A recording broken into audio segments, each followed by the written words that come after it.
Hi, Rolf here, and thanks for joining me again this week. So are you ready for winter? What about your roof?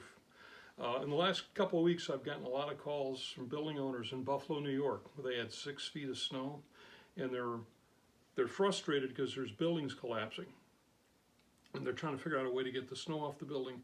And I'm also talking to building owners in other northern parts of the country that are concerned. How do they get prepared before they have a heavy snowfall? So there's a couple of steps you want to take.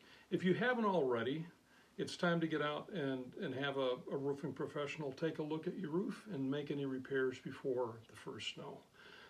Snow happens. What do? If you have a significant snow and there's a reason to be concerned, you need to be thinking about the density of the snow, and particularly if it snowed and then rained on top. How heavy is that? You need to have a professional do a visual assessment to see how much snow is up there. Do a weights and measures analysis. Take samples of snow in different parts of the roof and determine what the pound per square foot of snow load is there.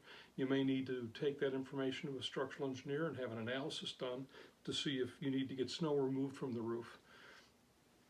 Do you close the building? That's going to depend on if the roof is overloaded. A couple of things that you want to have a professional do is clear the drain, so when that snow starts to melt, it can run off the roof.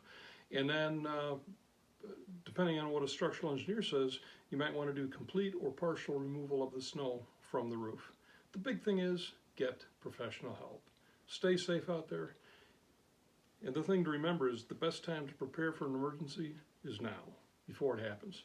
If any of this resonates with you, you'd like to know more about a disaster plan and being ready for a disaster, let me know. We can have that conversation. In the meantime, don't forget to follow me at #RolfTheRoofingGuy at LinkedIn, YouTube, or Rumble. You make it a safe week.